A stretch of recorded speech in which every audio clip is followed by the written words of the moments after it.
Nah, sesampainya di sana, Wak, mereka lihat 8 pintu freezer yang biasa dipakai untuk menyimpan jenazah semuanya terbuka lebar. Nah, melihat hal yang tidak biasa itu, mereka langsung shock lah. Astagfirullah, kok bisa pintunya kebuka kayak gitu? Siapa yang ngebuka nih? Perasaan di sini nggak ada orang lah, katanya. Di situ Dokter Fatih bilang lagi, udah guys, positive thinking aja.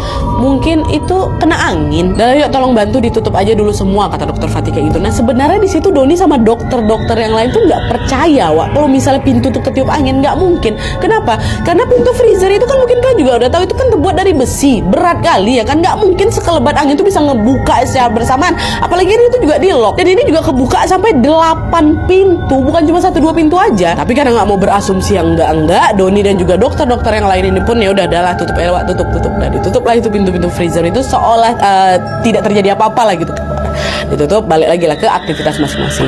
Nah, selesai menutup pintu, Doni bilang nih, Wak, ke Dokter Fatih, dokter, kenapa ya sejak aku datang ke sini kok perasaan aku nggak enak? Dan kalau misalnya mohon maaf nih dokter, kalau saya balik duluan boleh nggak, Dok? Dokter, ada yang dibutuhin lagi, kata si Doni kan. Oh ya udah nggak apa-apa, Don, kamu pulang aja dulu, kamu istirahat. Aku nanti balik setelah selesai ngotopsi mayat, kata si dokter kan. Nah, baliklah si Doni ini. Nah, setelah diizinkan sama Dokter Fatih, Wak, Doni langsung lah itu balik ke rumah kan. Nah, di sepanjang perjalanan itu Doni terus memanjatkan doa. Nah, dia, semoga setelah ini aku nggak dapat kejadian aneh lagi ya kan. Tapi sayangnya, Wak, keinginan itu tidak terwujud sama sekali, karena sepulang dia dari rumah sakit nih ya, Doni kembali lagi mengalami gangguan mistis yang kali ini jauh lebih mengerikan dari sebelumnya. Ini yang bikin si Doni makin trauma kali, Wak.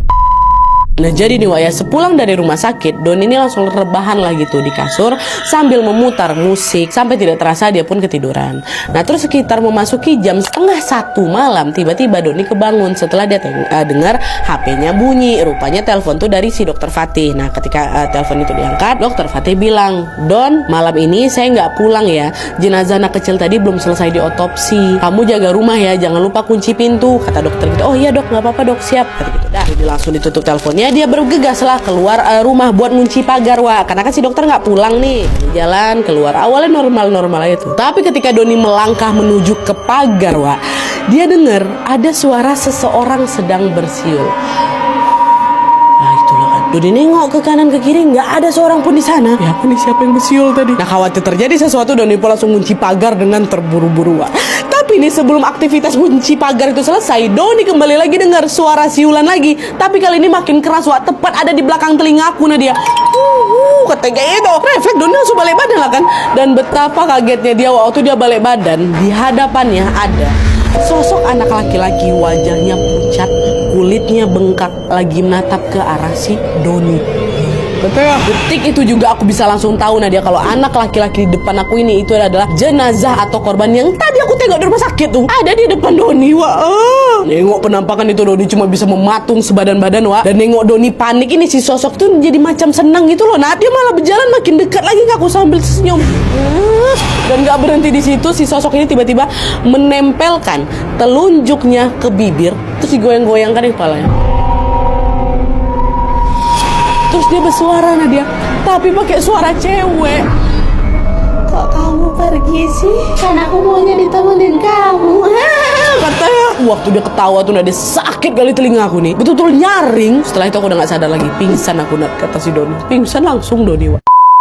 Entah berapa lama Doni pingsan waktu itu, Wak, tapi yang jelas waktu dia bangun, Doni ini udah ada di teras ditemanin sama 3 orang bapak-bapak. Melihat ada 3 orang asing di depannya, ya Doni langsung nanya, maaf Pak, bapak-bapak ini siapa? Terus kenapa saya ada di sini, kata si Doni kan.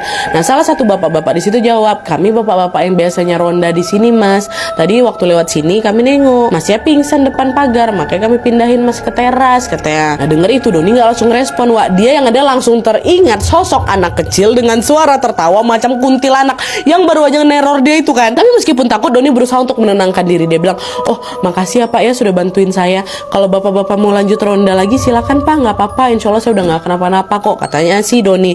Beneran Mas, nggak apa-apa. Di rumah ada siapa? Ada orang nggak? Lagi nggak ada sih Pak. Tapi nggak apa-apa kok, Bapak nggak usah khawatir. Saya berani kok, kata Doni kayak gitu. Oh ya udah kalau gitu kami pulang dulu ya, kata si bapak-bapak. Dah, ketiga bapak-bapak ini pun langsunglah meninggalkan si Doni. Mereka lanjut ronda lagi kan. Nah, setelah mereka pergi, Doni pun segera langsung ngunci pagar lagi. Dia langsung berlari ke kamar dan alhamdulillah ketiduran anakku sampai pagi tiba.